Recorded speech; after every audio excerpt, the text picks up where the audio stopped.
Okay. A cylindrical bar magnet is kept along the axis of circular coil. The magnet is rotated about its axis such that the north pole faces the coil. Induce current in the coil.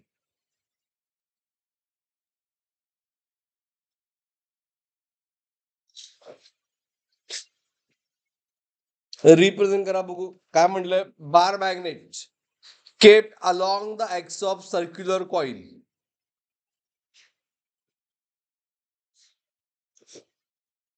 Along axis of circular coil. बघा लक्ष द्या. एक minute ऐका. म्हणून पहिल्यांदा circular coil याचा axis कशातून pass होणार त्या कॉइलचा. नाही एक्स असं काय म्हणलेलं नाही ना. Coil north basis coil. Cylinder bar kept magnet kept along the axis of circular along the axis पाहिजे. मग मी आता हे अजम्पशन प्रमाणे होणार. हा जर ऍक्सिस धरला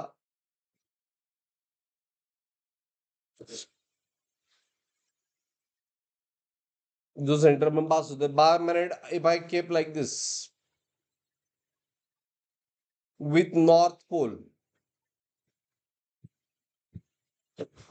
आणि हा बार मॅग्नेट रोटेट व्हायला आहे. कसा ठेवणं इम्पॉर्टंट पेक्षा.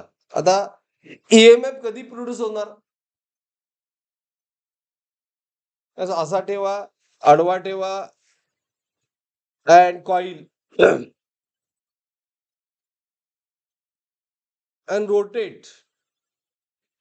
असं ठेवला ती सुद्धा रोटेट व्हायला जागा बदलले काय ना. रोटेट अबाउट द एक्सिस आहे. मग magnetic flux link with the coil change होईल काय.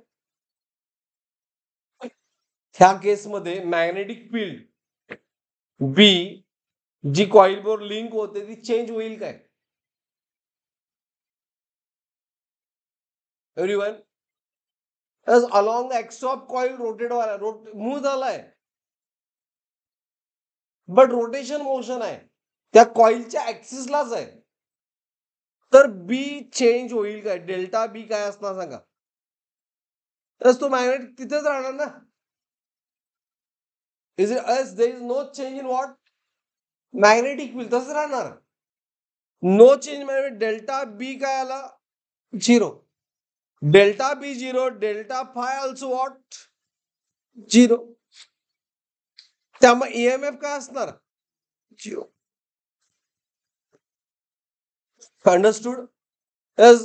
as it is kept along the axis of circular coil as magnet rotate झाला ठीक आहे बट बी चेंज होणार नाही ह्या केसमध्ये. Be remain same and that's why this option is what A. Is it clear.